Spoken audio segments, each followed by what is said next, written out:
E aí, pessoal, tudo certo? Sejam muito bem-vindos à nossa Escola Bíblica Dominical. Nós estamos estudando o livro de Apocalipse com a revista Apocalipse, Revelação de Jesus Cristo. Na aula de hoje, estaremos conversando sobre a aula de número 7, com o tema A Visão das Trombetas.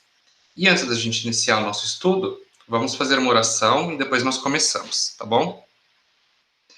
Senhor nosso Deus, muito obrigado porque temos a oportunidade de estudar a tua palavra e eu lhe peço que o Senhor, através do teu Espírito Santo, esteja nos ajudando nesse momento, nos dando todo o discernimento, entendimento sobre os temas que estaremos estudando, Pai.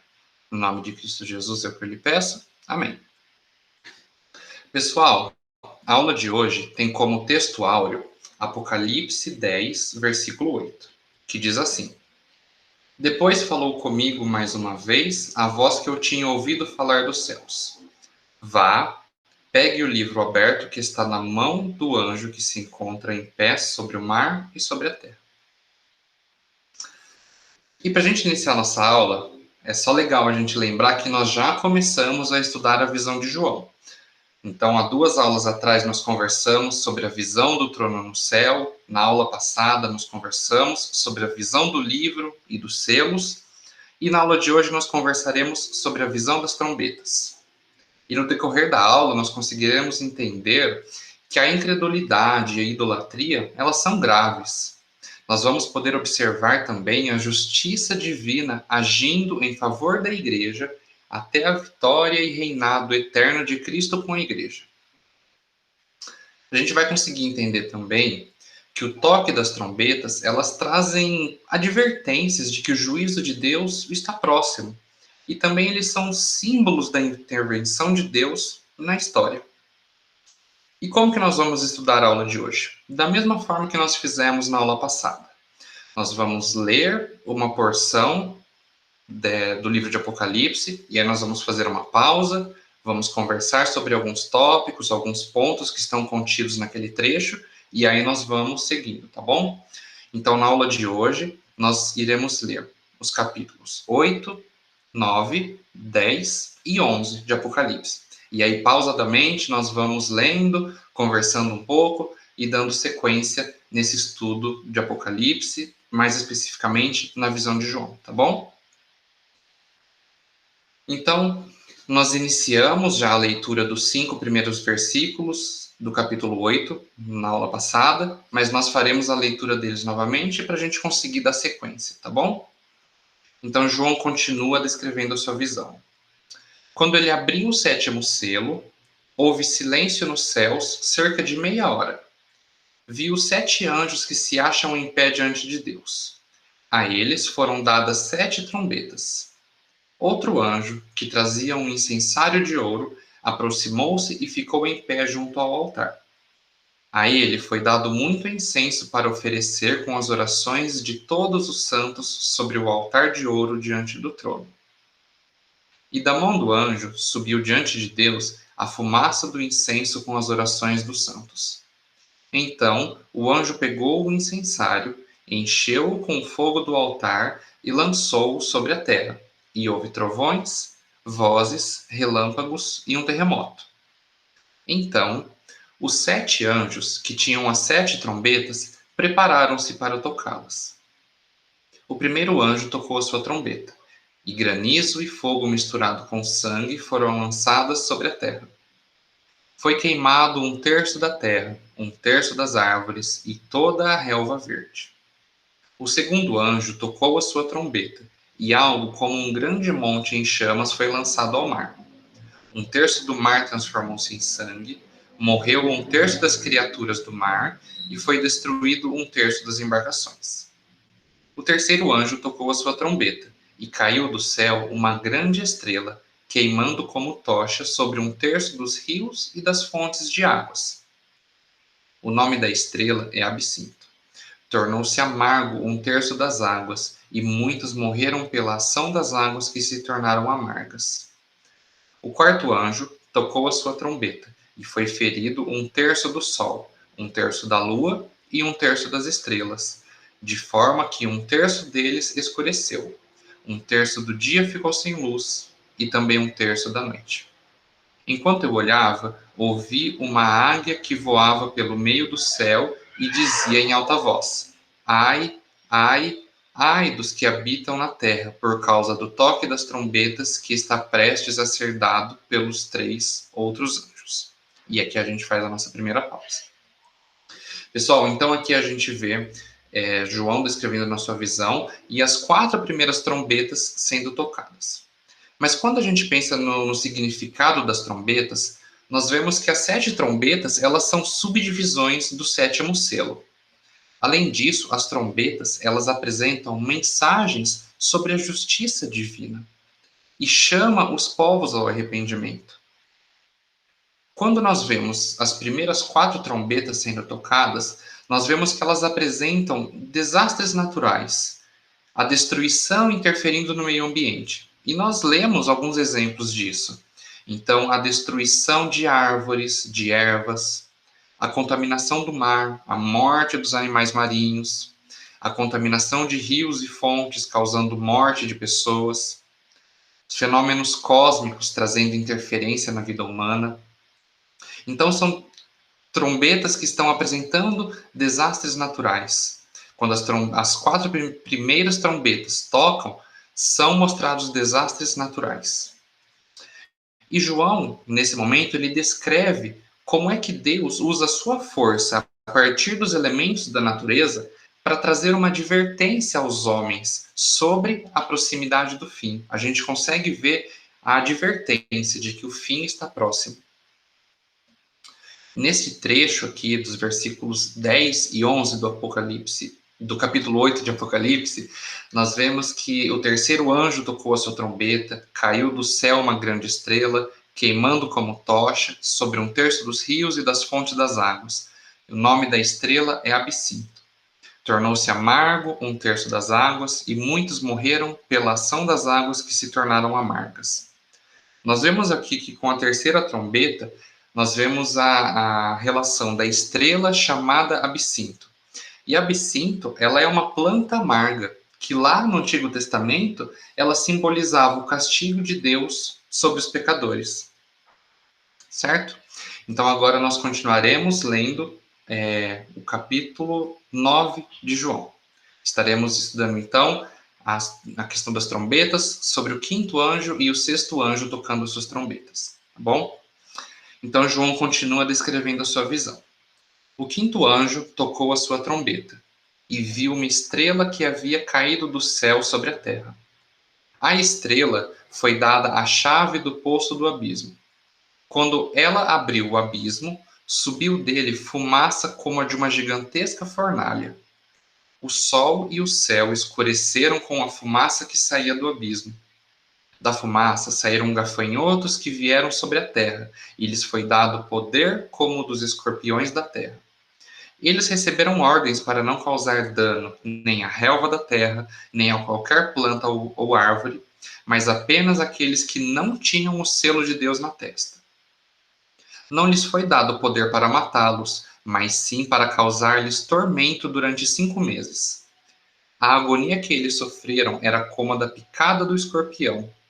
Naqueles dias os homens procurarão a morte, mas não a encontrarão. Desejarão morrer, mas a morte fugirá deles. Os gafanhotos pareciam cavalos preparados para a batalha. Tinham sobre a cabeça algo como coroas de ouro, e o rosto deles parecia rosto humano. Os cabelos deles eram como os de mulher, e os dentes como os de leão. Tinham couraças como couraças de ferro, e o som das suas asas era como o barulho de muitos cavalos e carruagens correndo para a batalha. Tinham caudas e ferrões, como de escorpiões, e na cauda tinham poder para causar tormento aos homens durante 5 meses. Tinham um rei sobre eles, o anjo do abismo, cujo nome, em hebraico, é Abaddon, e em grego, Apolion. O primeiro ai passou. 2 outros ais ainda virão. O 6º anjo tocou a sua trombeta, e ouviu uma voz que vinha das pontas do altar de ouro que está diante de Deus. Ela disse ao 6º anjo que tinha a trombeta: solte os 4 anjos que estão amarrados junto ao grande rio Eufrates. Os 4 anjos, que estavam preparados para aquela hora, dia, mês e ano, foram soltos para matar 1/3 da humanidade.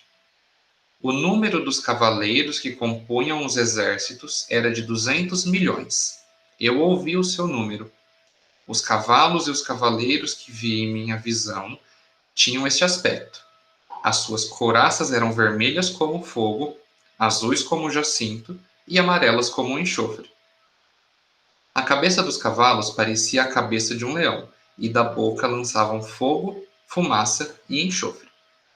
1/3 da humanidade foi morto pelas 3 pragas, de fogo, fumaça e enxofre que saíam da boca dos cavalos. O poder dos cavalos estava na boca e na cauda, pois a cauda deles era como cobra, com a cabeça feriam as pessoas. O restante da humanidade, que não morreu por essas pragas, nem assim se arrependeu das obras de suas mãos. Eles não pararam de adorar os demônios e os ídolos de ouro, prata, bronze, pedra e madeira, ídolos que não podem ver, nem ouvir, nem andar. Também não se arrependeram dos seus assassinatos, das suas feitiçarias, da sua imoralidade sexual e dos seus roubos. Vamos fazer mais uma pausa aqui. Então, pessoal, nós continuamos vendo o significado das trombetas, e aqui neste trecho nós vemos a descrição da 5ª e da 6ª trombeta sendo tocadas. A 5ª trombeta, ela traz o primeiro ai, e ela simboliza o poder destruidor e atormentador do pecado. Nós vemos que a estrela que caiu do céu, ela recebeu a chave do poço do abismo. E essa estrela não está se referindo a um corpo celeste, mas sim ela representa um anjo. O fato de receber a chave mostra a autoridade. E quando nós vemos que na visão João descreve a estrela que havia caído do céu sobre a terra, nós conseguimos entender que este anjo não é Satanás. Até porque este anjo ele volta a aparecer lá no capítulo 20 de Apocalipse, lá nos versículos 2 e 3, e este anjo ele recebe autoridade para prender Satanás. Então nós vemos que essa estrela que representa um anjo que recebeu essa autoridade, ele não é Satanás. Já na 6ª trombeta, nós vemos o segundo ai, e ela anuncia a invasão de um império poderoso com poder destruidor. E essa profecia, ela vai mostrar aos cristãos que no tempo marcado por Deus, então na hora, no dia, no mês, no ano que foi marcado por Deus, o Império Romano seria destruído pelo julgamento divino.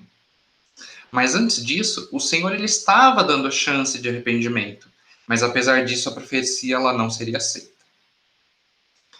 E agora, pessoal, nós vamos para o capítulo 10, nós vamos ver a descrição do anjo e o livro. Tá bom? João ele continua descrevendo a sua visão, e ele diz que, então, vi outro anjo poderoso, que descia dos céus. Ele estava envolto numa nuvem, e havia um arco-íris em cima da sua cabeça. Sua face era como o sol, e suas pernas eram como colunas de fogo. Ele segurava um livrinho que estava aberto em sua mão. Colocou o pé direito sobre o mar e o pé esquerdo sobre a terra, e deu um alto brado, como o rugido de um leão. Quando ele bradou, os 7 trovões falaram. Logo que os 7 trovões falaram, eu estava prestes a escrever, mas ouvi uma voz dos céus que disse: Cele o que disserem os 7 trovões, mas não o escreva. Então o anjo que eu tinha visto em pé sobre o mar e sobre a terra levantou a mão direita para o céu e jurou por aquele que vive para todo sempre, que criou os céus e tudo que neles há, a terra e tudo que nela há, e o mar e tudo que nela há, dizendo: Não haverá mais demora, mas nos dias em que o 7º anjo estiver para tocar sua trombeta, vai cumprir-se o mistério de Deus, como ele o anunciou aos seus servos, os profetas. Depois, falou comigo mais uma vez a voz que eu tinha ouvido falar dos céus. Vá, pegue o livro aberto que está na mão do anjo que se encontra em pé sobre o mar e sobre a terra.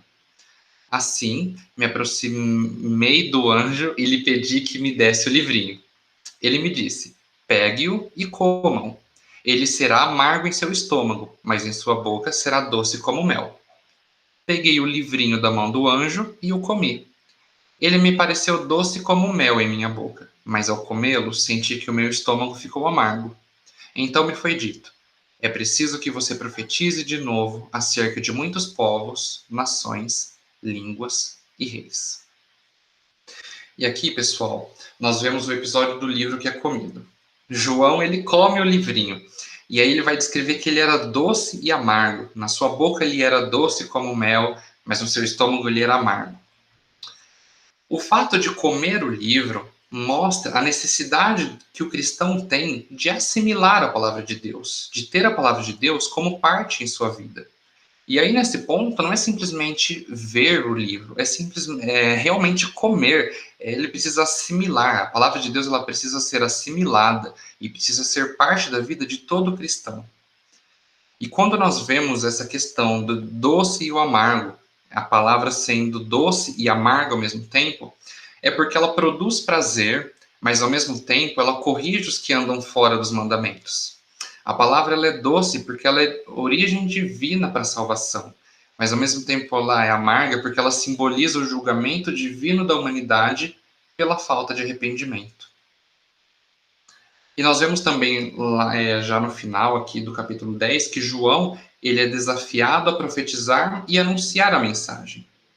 E também todos os crentes eles são comissionados a dar testemunho da verdade que está no livro de Deus. Todos os crentes são chamados a proclamar a palavra. E nós precisamos nos lembrar isso. Lembrar que somos comissionados a proclamar a palavra, a verdade do livro de Deus. E aqui, pessoal, caminhando para o fim da nossa aula, nós vamos fazer a leitura do capítulo 11, que vai falar sobre as duas testemunhas e posteriormente sobre o sétimo selo. Desculpa, a sétima trombeta. E vamos fazer então a leitura aqui, depois a gente conversa um pouquinho sobre o que foi lido, tá bom? João continua falando. Deram-me um caniço semelhante a uma vara de medir e me disseram: vá e meça o templo de Deus e o altar, e conte os adoradores que lá estiverem. Exclua, porém, o pátio exterior. Não o meça, pois ele foi dado aos gentios. Eles pisarão a cidade santa durante 42 meses. Darei poder às minhas duas testemunhas, e elas profetizarão durante 1260 dias, vestidas de pano de saco. Estas são as duas oliveiras e os dois candelabros que permanecem diante do Senhor da terra. Se alguém quiser causar-lhes dano, da boca deles sairá fogo que devorará os seus inimigos. É assim que deve morrer qualquer pessoa que quiser causar-lhes dano. Estes homens têm poder para fechar o céu, de modo que não chova durante o tempo em que estiverem profetizando, e têm poder para transformar a água em sangue e ferir a terra com toda sorte de pragas, quantas vezes desejarem. Quando eles tiverem terminado o seu testemunho, a besta que vem do abismo os atacará, e irá vencê-los e matá-los. Os seus cadáveres ficarão expostos na rua principal da grande cidade, que figuradamente é chamada Sodoma e Egito, onde também foi crucificado o seu Senhor. Durante 3 dias e meio, gente de todos os povos, tribos, línguas e nações contemplarão seus cadáveres e não permitirão que sejam sepultados. Os habitantes da terra se alegrarão por causa deles e festejarão, enviando presentes uns aos outros, pois esses dois profetas haviam atormentado os que habitam na terra. Mas, depois dos 3 dias e meio, entrou neles um sopro de vida da parte de Deus, e eles ficaram em pé, e um grande terror tomou conta daqueles que os viram.